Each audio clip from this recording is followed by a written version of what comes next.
Hello friends, मैं CA मोहित पुनेठा आप सबका स्वागत करता हूं आपके अपने चैनल टेक्स गपशप में। कुछ केसेस में ऐसा देखा गया कि एसएससी ने कैश विड्रॉल किया और वहां पे उसका टीडीएस जो है डिडक्ट हो गया।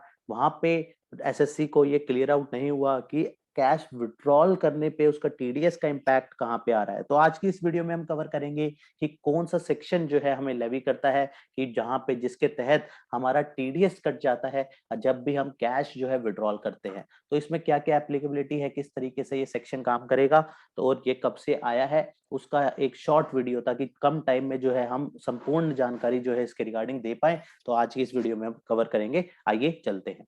तो आज की वीडियो सेक्शन 194 एन के बारे में। 194 N section income tax act 1961 का, जो कि बात करता है टीडीएस ऑन कैश विड्रॉल के बारे में।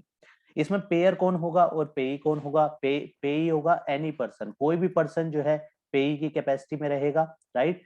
कोई भी पर्सन जाता है और वो जाएगा, चाहे वो बैंक में जाए, चाहे वो कोऑपरेटिव सोसाइटी के थ्रू, चाहे वो पोस्ट ऑफिस में जाता है और वो जो है वहां से कैश विड्रॉल करके आ जाता है, राइट। तो यहाँ पे पेयर जो है वो रहेगा बैंकिंग कंपनी, कोऑपरेटिव सोसाइटी और पोस्ट ऑफिस। और पेई जो है वो कोई भी हो सकता है, एनी पर्सन, राइट। यहाँ पे मैंने जस्ट फॉर एग्जांपल के लिए यहाँ पे इंडिविजुअल दिखाया है, लेकिन पर्सन जो डेफिनेशन है as per income tax act, वो सारे के सारे पर्सन जो है यहाँ पे कवर हो जाते हैं, और साथ में इंक्लूडिंग नॉन रेजिडेंट भी। नॉन रेजिडेंट के ऊपर भी जो है ये सेक्शन एप्लीकेबल हो जाएगा, राइट।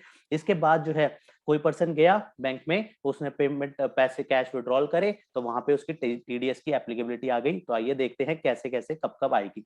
तो टाइप ऑफ पेमेंट क्या रहेगी, कैश विड्रॉल। कैश विड्रॉल चाहे वो एक अकाउंट से निकाले या उससे ज्यादा अकाउंट से निकाले, तो वहां पे उसके ऊपर एप्लीकेबिलिटी आ जाएगी, right.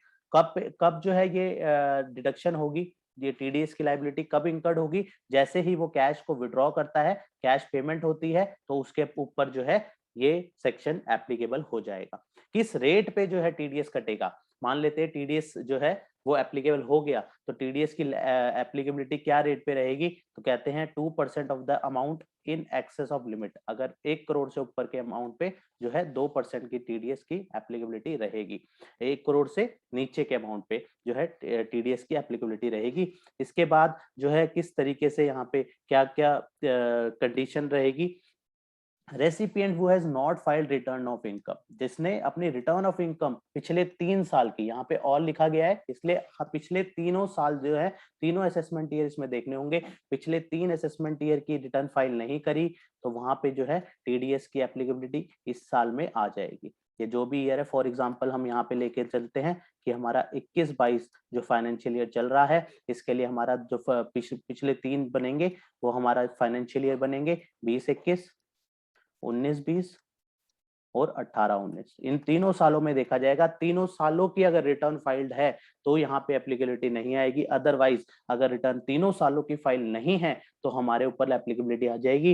Recipient who has not filed, जिसने अपनी रिटर्न नहीं फाइल्ड करी फॉर ऑल, इसको ध्यान में रखना, ये बहुत ही इंपॉर्टेंट है कि तीनों के तीनों सालों की, मान लेते हैं 2 साल की फाइल करी, 1 साल की मिस आउट हो गई, तो ऐसे केसेस में हमें ध्यान रखना है पिछले तीनों सालों की फाइल नहीं करी, relevant to the 3 previous year for which the time limit to file a return of income under section 139(1) has been expired। और टाइम लिमिट जो है उसकी ड्यू डेट जो है निकल जानी चाहिए immediately preceding to the previous year in which cash is withdrawal।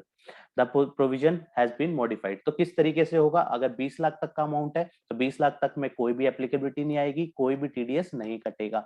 20 lakh से 1 लाख तक में जो है 2% का टीडीएस कटा जाएगा, और 1 लाख से सॉरी 1 करोड़, 20 लाख से 1 करोड़ तक के में 2% टीडीएस कटेगा, और 1 करोड़ से ऊपर में जो है 5% जो है टीडीएस कटेगा। ये सेक्शन की एनफोर्सिबिलिटी 1 जुलाई 2020 से जो है ये सेक्शन एनफोर्सेबल हो गया था, तो वहां से जो है ये टीडीएस कटने लग गया था। The limit of 1 crore has been seen for the cash withdrawal made from all branches. इसमें ध्यान रखना है कि ये बैंक वाइज है, ये जो विड्रॉल लिमिट है बैंक वाइज है। आप उस बैंक की कोई भी ब्रांच से विड्रॉल करो तो वो क्यूमुलेटिव फॉर्म में देखा जाएगा कि 1 करोड़ जो है वो कैश विड्रॉल हो गया है कि नहीं हो गया, ठीक है। तो इसमें बेसिकली हमें ब्रांचेस नहीं देखनी, इसमें बैंक्स देखने हैं कि बैंक से, पर्टिकुलर बैंक से कितना विड्रॉल हो चुका है, 1 करोड़ से ऊपर हो चुका है या 1 करोड़ से कम। The cash withdrawal from 2 different bank, shall not be aggregated for the limit of 1 crore.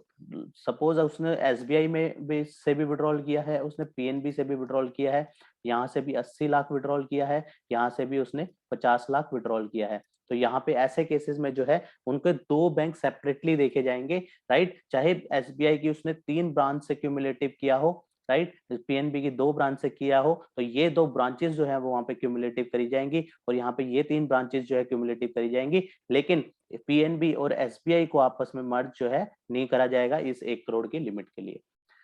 और इसमें कौन कौन सी एक्सेप्शन है?